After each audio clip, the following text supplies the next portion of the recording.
Guess who's back from Korea and didn't spend her whole life savings there? Me. So today is gonna be a different video. I normally have like a full video of like vlogging, hair videos, all that good stuff, but I've gotten a lot of questions on my Instagram, on my TikTok about how I budgeted for Korea because I was there for a month, and I am a queen of saving money, so I thought I'd give you some of my tips and girl math ideas. Get straight into it. Under you, I can lose.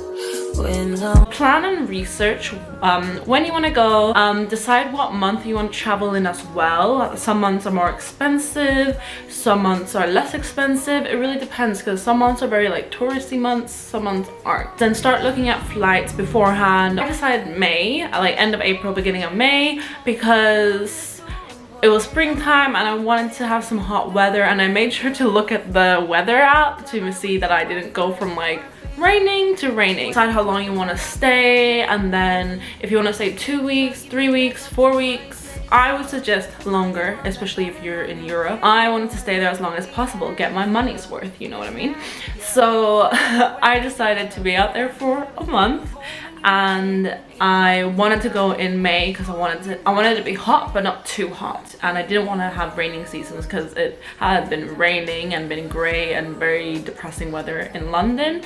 The N59 linking Ballina to Belmullet is completely impassable. Don't make unnecessary journeys. Don't take risks on treacherous roads. For the longest time. So that's how I decided it. So then I decided in December, let me start looking at flights, and I knew I didn't want to pay anything more than like £900 for flights. So I just kept looking. A lot of flights was coming up as £1,000, and I was like, I don't want to spend that, you know, I don't want to spend 4 digits. So what I would recommend is to look at like Skyscanner, Momondo, all these like third site websites to get like a good deal, but then instead of booking through the third site, book through the actual airline, which we ended up doing because I went in a group. So I found the flights, I found the airlines. So they had different airlines. There's Air China, Asiana, Air Korea, and a bunch of other flights I haven't heard of before. But I was like, okay, let me look at what offers and deals they have. So I went to Asiana because they had like the cheapest flight, because I wanted to do Korea, Japan, and then back to London. And I thought it was a great deal because I didn't want to pay anything more than like £900. My flights were £900. I don't know if that's too much details. And then I was like, okay, I've been looking for about 3 months now, and finally I found something that's doable, especially if I'm going to a different country as well within that time period. So I decided to book the tickets, and I got those tickets done. I booked them in February, and yeah, so for me, girl math, those tickets have been booked, and then I don't need to worry about that for my trip, and now I just need spending money and accommodation money. After that, started looking at some accommodations. So it was me and 2 of my friends. We were 3 people, which also kind of like broke down the cost of accommodations. So I do not know how I can help you to budget for a solo trip. Maybe soon I will. But if you're traveling in a group, also make sure you travel with the right people, because that will make a huge difference. We started looking at accommodation, and we kind of said we didn't want to spend this much money on accommodation because we probably just end up eating and sleeping there. We ended up getting one a bit further out of Seoul. It was like 30 minutes on train, which not a problem, but maybe for your first time you want to be more closer.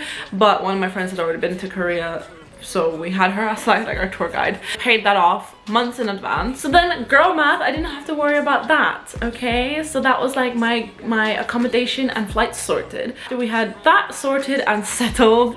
We decided on what activities we wanted to do, what we wanted to see, what we could find for free. But also we wanted to be like local, so we tried to do less touristy things. For transport, it wasn't crazy expensive in Korea. I feel like the won and yen are quite low at the moment, because when we converted everything to pounds, we're like, wow, this is so cheap. We had a direct bus from the airport to our accommodation, and I think it was £7 there, which is so cheap.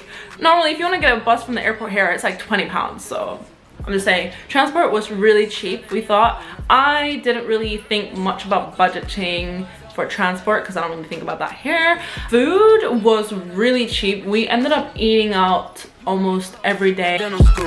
Wife and now you folding clothes, cooking dinner too. Young chiller, girl, I'm known as Pink Griffey too. It's only right that we did end up eating in the Airbnb as well because, you know, we had a kitchen.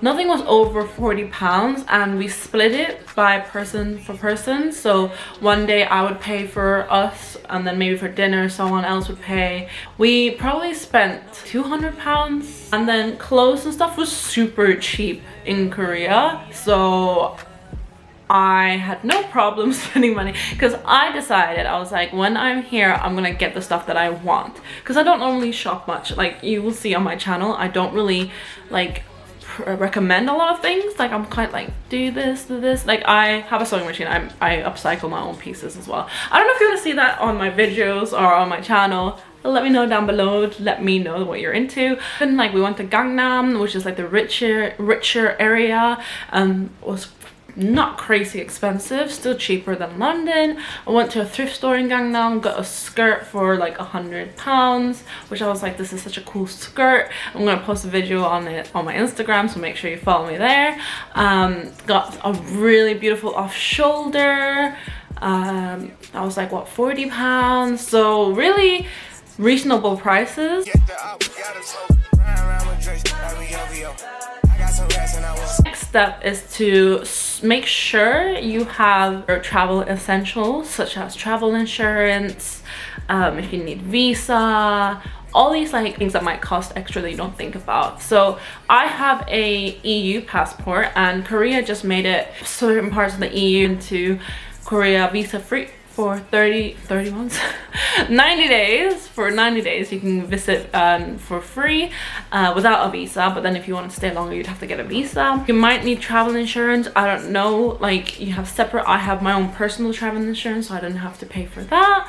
Also very important when traveling, always have an emergency fund that you won't touch unless you have an emergency. So make sure you have about £1,000 in there in case an emergency happens, because hospital bills and stuff like that, but you never know, you might need it and then you might have to pay. So make sure you have an emergency fund that you can also take out from for an emergency, not a shopping emergency, guys, okay? So really, you think you can always create a budget spreadsheet as well. We made a spreadsheet for activities and restaurants and vegan restaurants because I'm vegan, and I was like, there's no way I'm not eating great food here. So I did the whole research into vegan food, and my girls just trusted me to provide the great vegan food. So make sure you follow me on my Instagram. I posted all my vegan in Korea, and I'm also posting them here as shorts. So if you're interested in that, you can always watch my shorts.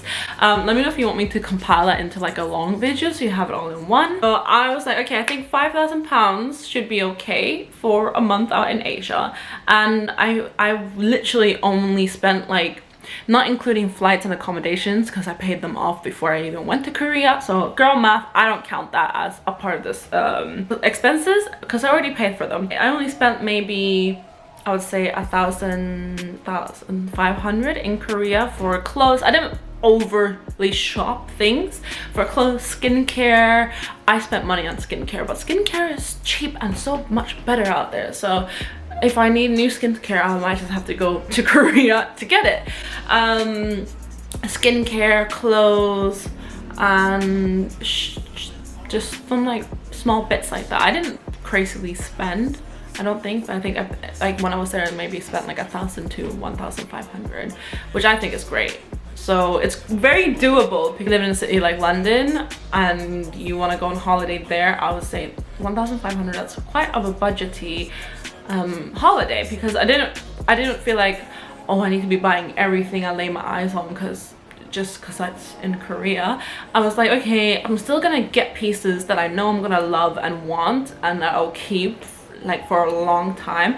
I will do a haul here as well. I just haven't figured out how to like set up my area to like show you everything. Definitely another tip is to learn some of the language, especially for Japan. In Korea, we didn't have to struggle because like a lot of Koreans spoke English. In Japan, I would definitely say learn some words to like get you through or like be able to understand what's happening. So if you want to learn some Japanese, let me know down below.